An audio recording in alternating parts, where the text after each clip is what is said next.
पूरे कोरोना काल में सरकार राजस्व का रोना रोती रही कि राजस्व का अभाव है, जिसके कारण जो विकास की योजनाएं वो धरातल पर नहीं उतर पा रही हैं। कई सरकारी काम प्रभावित हो रहे हैं और जब राजस्व कमाने की बात आती है तो ऐसी उदासीनता ये समझ के परे है। आप बालू का उदाहरण ले लीजिए। 31 मार्च जैसा आपने कहा कि तब से उसका जो रिन्यूअल होना चाहिए था नीलामी के माध्यम से, वो अभी तक नहीं हो पाया। अगर ऑक्शन नहीं हुआ है तो कौन से आधिकारिक कागजात के तौर पर यहाँ पर विभागीय तौर पर दिया गया है लोगों को, जो लोग आज बालू के अवैध खनन में शामिल हैं।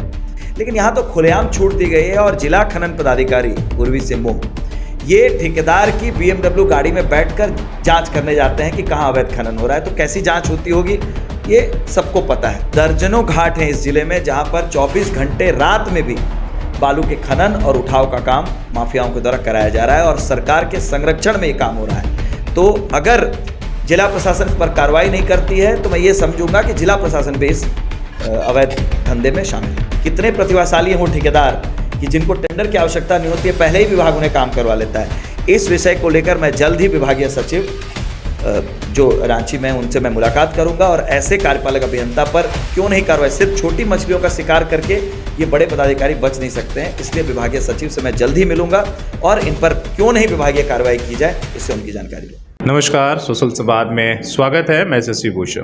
झारखंड में खासकर जो लघु माइनिंग की जो 31 मार्च तक डेडलाइन था वो ख़त्म हो गया है, जिससे खासकर जो क्रशर और गिट्टी का जो उद्योग है वो प्रभावित है। दूसरी तरफ बालू का काफ़ी दिनों से नीलामी नहीं हुआ है, लेकिन इसके बाद भी उठाव हो रहा है। इसी पर जो बीजेपी के प्रवक्ता और पूर्व विधायक कुणाल सारंगी ने आरोप लगाया है कि इस संरक्षण में किसके संरक्षण में सारी चीज़ें चल रही है और उसमें कई लोग शामिल हैं। तो पूछते हैं कि, और इन्होंने यही भी कहा कि हमारे पास बहुत कुछ इससे जो है जानकारियां हैं जो समय आने पर बताएंगे। तो पूछते हैं कि आखिर जो खनिज को लेकर ये सारी चीज़ें, बालू उठाव हो या पत्थर का हो या बाकी चीज़ों का जो दोहन हो रहा, आखिर कैसे हो रहा और क्या कुछ इनके पास है जिनके आधार पर इन्होंने ये सवाल उठाया है। तो ये जो भी बालू या जो कल बात आपने प्रेस रिलीज के माध्यम से कही, क्या वो आधार है और किस तरीके से? देखिए, बहुत सीधी सी बात है। पूरे कोरोना काल में सरकार राजस्व का रोना रोती रही कि राजस्व का अभाव है, जिसके कारण जो विकास की योजनाएं वो धरातल पर नहीं उतर पा रही हैं।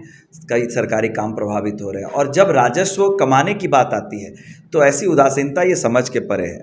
आप बालू का उदाहरण ले लीजिए। 31 मार्च जैसा आपने कहा कि तब से उसका जो रिन्यूअल होना चाहिए था नीलामी के माध्यम से, वो अभी तक नहीं हो पाया। अगर ऑक्शन नहीं हुआ है तो कौन से आधिकारिक कागजात के तौर पर यहाँ पर विभागीय तौर पर दिया गया है लोगों को, जो लोग आज बालू के अवैध खनन में शामिल हैं। खनन भी हो रहा है, उठाव भी हो रहा है। तो आखिर इसके लिए कौन से विभागीय पदाधिकारी को जिम्मेदारी दी गई है? स्पष्ट लिखा हुआ है कि जहाँ पर भी अवैध खनन की बात है वहाँ टास्क फोर्स गठित करके, टास्क फोर्स का गठन इसलिए किया जाता है कि तमाम विभाग जो इससे जुड़े हुए हों, चाहे वो फाइनेंस हो, एनवायरनमेंट हो, माइनिंग हो, प्रशासनिक पदाधिकारी हो, उनकी एक टास्क फोर्स बनाई जाती है जो जांच करती है कि अवैध खनन किस तरह से रुक सकता है। लेकिन यहाँ तो खुलेआम छूट दी गई है और जिला खनन पदाधिकारी पूर्वी सिंहभूम ये ठेकेदार की BMW गाड़ी में बैठकर जांच करने जाते हैं कि कहाँ अवैध खनन हो रहा है। तो कैसी जांच होती होगी ये सबको पता है।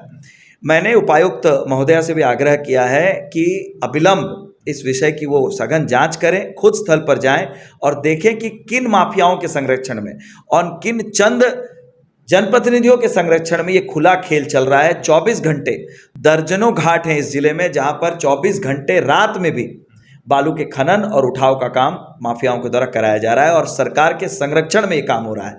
तो अगर जिला प्रशासन इस पर कार्रवाई नहीं करती है तो मैं ये समझूंगा कि जिला प्रशासन भी इस अवैध धंधे में शामिल है। तो क्या उस पर कुछ आपने फोटो या वीडियो ऐसा उपलब्ध कराया है क्या, जैसे कि मतलब कि अभी भी मेरे पास वीडियोस भी हैं, मेरे पास और भी तमाम साक्ष्य हैं जो समय के साथ मैं आगे उसको जारी करूंगा।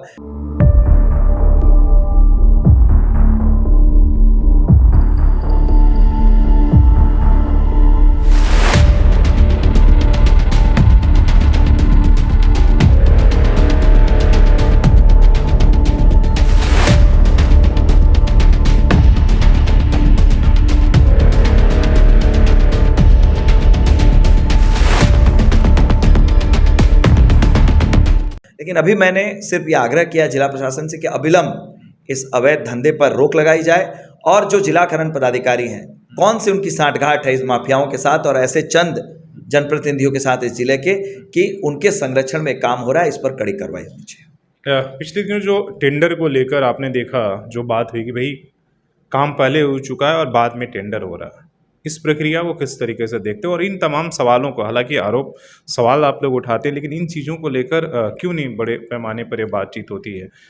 ये खबरें जब आती है, इस तरीके की चीज़ें आती हैं। देखिए, सबसे पहले तो बात आपको समझनी पड़ेगी कि जितना सरकारी संरक्षण अभी भ्रष्टाचारियों को मिला हुआ है और भ्रष्ट पदाधिकारियों को इम्पॉर्टेंट फील्ड की पोस्टिंग देना, ये एक नई परंपरा यहाँ शुरुआत हुई है।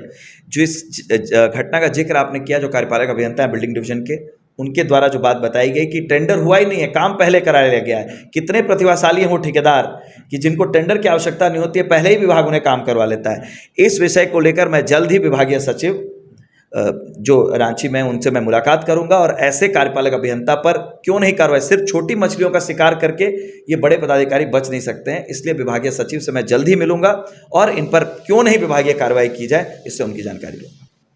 तो एक तरफ आप देख रहे हैं और आपको ग्राउंड ये भी है, रियलिटी है कि बालू का पिछले 1 सालों से अधिक समय होगा कोरोना काल के नाम पर जो है एक तरीके से उसका नीलामी नहीं हुआ। फिर जो है लघु खनिज, खासकर जो पत्थर का और गिट्टी का उद्योग है, वो भी पहले एक्सटेंशन दे दिया गया और 31 मार्च के बाद सबका समय सीमा खत्म हो गया।